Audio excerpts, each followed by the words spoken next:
Sup?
As an American, and then you add on as a person of color.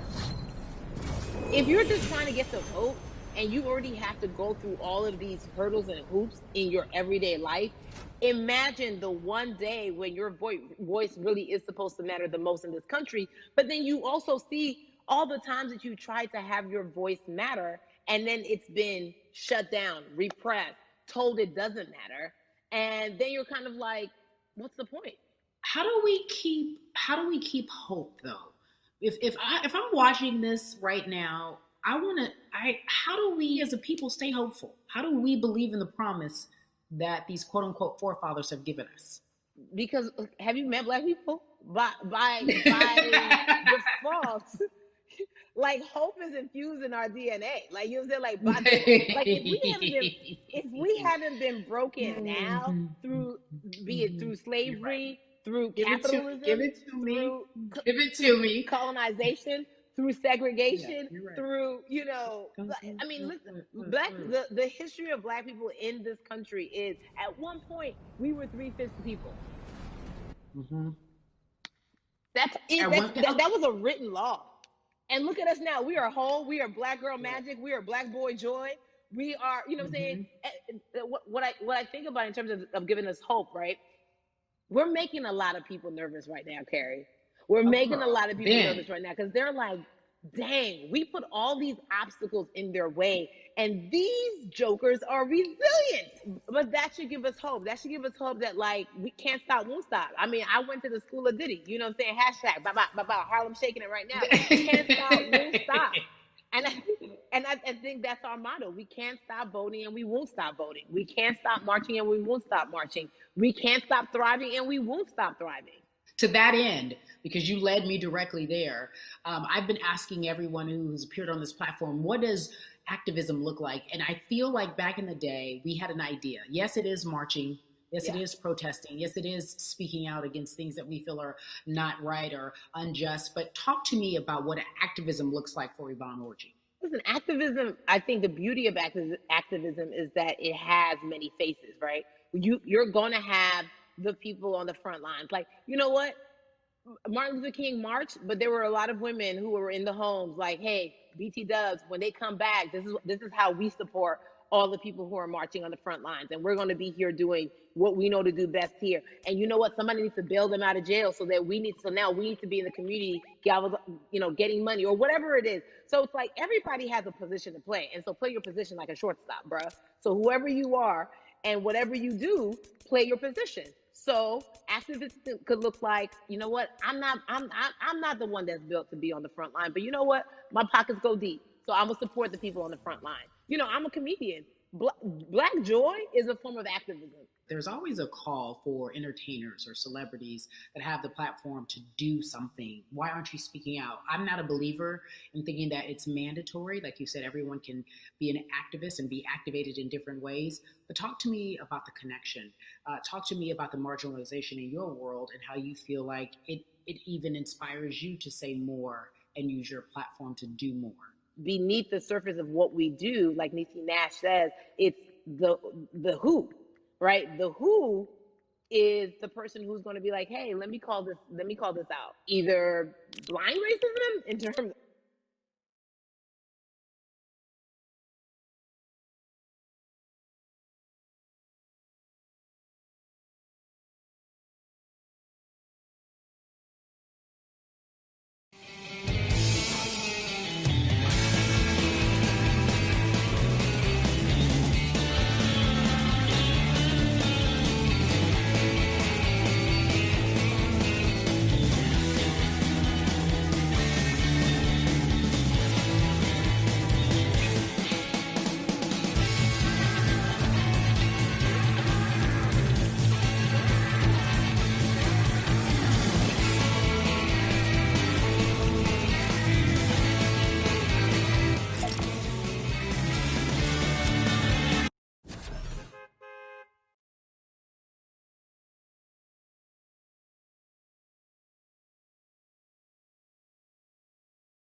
What's up, my Peach 3 man? Great, I got pickaxe. Yeah, you did, 'cause by the sweatiest person in this game. Bro, that's kind of just nasty.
a bunch of people out of it, you know. And even if you were vocal and whatnot, it's time to actually put your money where your mouth is. It's time to go vote.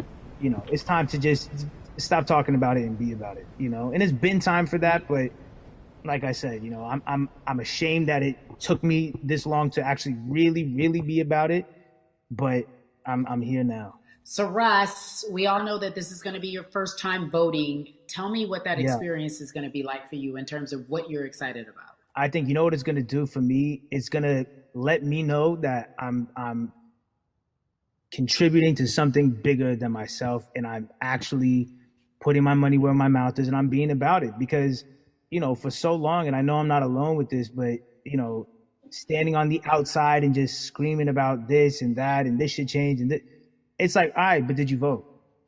You know, and so you know, I know it's gonna feel good to know that I played a small role, you know, and that's the problem. I think the mentality of like my vote doesn't matter needs to be changed to my vote, albeit small, does matter. It's a role I'm playing, and if I play my part and you play your part and he and she plays their part, then we make a difference. But you know, it'll feel. I have a feeling it's gonna it's gonna feel very bigger than me. I mean, I think when you realize that giving actually feels better than receiving, that's when you start wanting to do your part and contribute. So, voting is an easy way to give.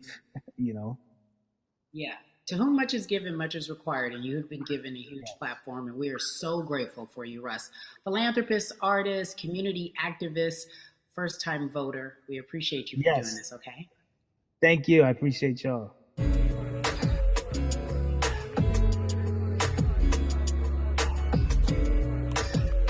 Yeah, la. So cities like Atlanta and Chicago have been at the forefront of the discussions, especially now in this country when we're talking about COVID-19 and systemic racism, as well as police brutality and what we can do in this country.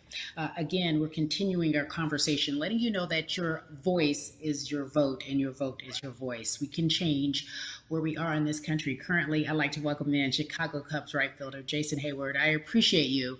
I brought in Atlanta and Chicago because I know you grew up in the metropolitan area of Atlanta, more specifically McDonough, let's be technical. And you have been very vocal throughout this entire time in terms of what our country's been experiencing. Let's look at the past month and a half, if you will. What has been the hardest thing for you to deal with? The hardest thing for me to deal with, Carrie, this last month has just been going from the virus shutting everything down to us being called to action. You know, we've had most Star Wars events situations. We've had people protesting, wanting to get the message. So everybody come to the but big I screen. really realized that I need to be a part of the positive message and make sure that doesn't get lost in all the chaos going on, for people to actually hear from a reasonable, respectable person who cares about everyone involved. A reasonable, respectable person who cares about everyone involved, which leads us to More Than a Vote. It is a beautiful collective of Black athletes and artists. You are a part of that. Talk to me about why that's important for you right now on this, be a part of that collective. To me personally, it's important to be a part of that because I've somewhat used baseball and my craft as an excuse to not get more involved in voting. But I can't any longer use baseball and work as an excuse not to get educated, and not also to show people like at any moment in time, any walk of life, we can make a difference. So tell me in your words, what does activism look like for you? In my words, it looks like LeBron James, the biggest athlete right now on the planet, speaking up and breaking the ice for everyone. But I think for the first time, people see and hear from us. So now we have white teammates, we have other people speaking up and realizing, okay, like this is how we go about doing this. And to me right now, social media, athletes speaking up, entertainers speaking up, like we're trying to do with More Than a Vote. You said something I thought was so key, because covering sports for so long, I know that it's tough for Black players specifically in Major League Baseball to talk about how they feel. Adam Jones did it in a very eloquent way early on, but there are very few that are vocal. You said you all were afraid. Why use that word, and why were you afraid? We was afraid because in 2019, there were 68 of us total. And there are 38 teams. There's 25-man roster on each team. There's a 40-man roster which is on each team as well. And there aren't many of us. So we're outnumbered in that sense, but not always in a negative way when it comes to our teammates and our clubhouses. But to get to this point, you have to move a certain way. You got to be careful what you say. You can't ruffle feathers. You can't come off in any way. Much like other black entertainers, much like yourself, probably having to live through life every day. But to get to the highest level, you got to button up. You got to be seen and not heard. So baseball is, like I said, it was time for us to try and speak up and make a difference and show it's okay to do so, because we can't be quiet any longer. That is a button up, be quiet, be seen but not heard. That is an expression that a lot of Black folks can relate to in whatever aspect of professionalism that they experience, especially if they don't work for themselves. They just feel that. That is also a socialization that we have as Black folks, well, especially, like you said, if you want to get to the higher level. And for so long, I felt it bubbling right underneath the surface that so many of us who were in whatever positions we were, who had platforms, were tired of pretending and looking the other way and spending so much time making others comfortable while we were uncomfortable. Do you feel that this is the type of movement that is sustainable, or is it just for a time? No, it takes everyone joining in on the conversation. And right now, I feel like more than ever, there is little things as possible to distract from bigger issue. And we saw on draft day, we saw our president, Theo Epstein, holding up the sign saying Black Lives Matter and wanting to include the rest of MLB in that. But now we're having those conversations as well. So I definitely think this is sustainable. And it's not always just going to be the popular thing to do. This is something that people want to get right because they know we care. Jason, you said you think it's sustainable, that what you're seeing, especially with your colleagues in baseball, that this can be something where you're feeling more comfortable, feeling more safe to share how you feel about social injustice and police brutality. What are you doing right now in this moment with your platform to help change how we look at voting and how to educate the culture and the community about voting? Well, first, what I'm doing, Carrie, is joining up with More Than a Vote and joining up with other athletes and entertainers to get that message out and use our platform in that sense as a group, and try to create a brand with this to make it something that's not just about the election coming, make sure that it's about people getting educated for years to come and figure out where to vote and how to vote. We've got people in different areas that cover different demographics and influence different areas of people. And as a baseball player, as a Black baseball player, I feel like now, like we talked about, is finally the time to show people that you can use your voice in this profession. You don't have to be afraid. And to me, that can help a kid growing up. He can see me, he can see other guys that were in the video we posted saying, hey, this is what they're standing for. They're speaking up for these things, and it's okay to want to play baseball. It's not lame. It's not something I have to be as afraid of as I was before. So I feel like that's my role in this. I have a younger brother as well. He's 24. He also plays baseball. So I've got to lead by example. I can't just always, come up with a good answer that sounds good on TV when I get asked a question on, what do we need to do to make changes. I'm joining up here to make sure that I take action and get educated myself. For one, so many people, I feel like in Atlanta, they're on the move. Or when you want to try to make a vote and try and cast your vote, you have to do it by mail. You have to sign up for the absentee ballot. Then you have to get another ballot in return. They have to send it back to you. Well, for me personally, they didn't send that back until it was too late, right? We didn't get it in the mail to the address that's an Atlanta address at my parents' house. We didn't get that in the mail until it was too late. And then from other friends and family that are still in Georgia right now, I just hear about them being held in lines too long and trying to get off work. And we know how it is for any family, but let alone a Black family in the inner city or in the suburbs trying to take care of their family and trying to provide for them.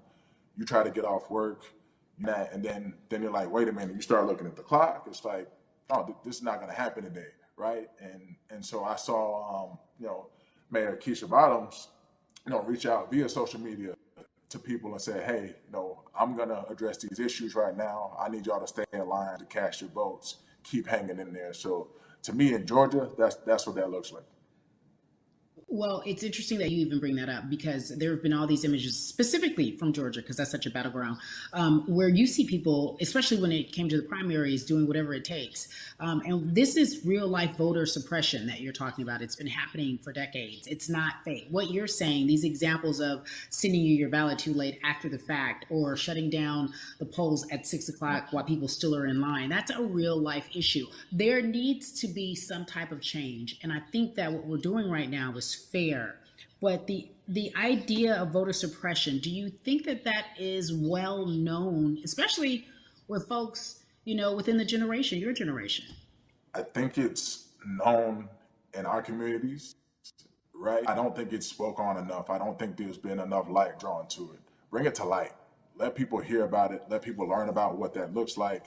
And get more people to say, okay, look, like this is going to happen. We have to expect this, and we can no longer make the excuse. We can't say they didn't warn us. Jason, everybody knows, or it feels as if everyone knows, that the time is now. America's paying attention to us. We have their eyes. We have their ears. If you look toward the future, what are you most excited about in terms of seeing a change? I'm excited about how fast the word is traveling. The word is being spread right now. The biggest athletes, the biggest icons, biggest entertainers are doing their part, but I'm also seeing people out there on the streets doing their part. When so many things got lost, could have very easily got in the commotion when it came to protests, and you saw rioting, you saw looting. People still stood their ground, and people still went out there and said, "Look, we're doing this for the right reasons. We're going to come together. We're going to use drones. We're going to use social medias." I feel like this is a new wave of getting things done the right way and just spreading the message. You're right about that. And you're right. People are spreading the word unapologetically. We out here. We doubling down. Thank you so much. I appreciate you. Right.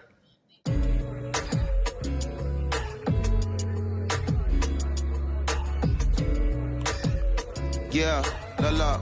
Hey, everybody. I am so excited to welcome a friend, a brother, family member, if you will, former colleague, NBA great, sports analyst, philanthropist. He does it all, and he's here to give us his time and his platform to talk about something that is so important, that is voting. Everybody, welcome Jalen Rose to We the People. Talk to me about how important it is for the people who know you and love you and look up to you. Why is it so important that you use your platform to talk about voting? Initially, we have to get past the stigma of the mental systemic racism that comes with the presidential race, governors, mayors, senators, judges.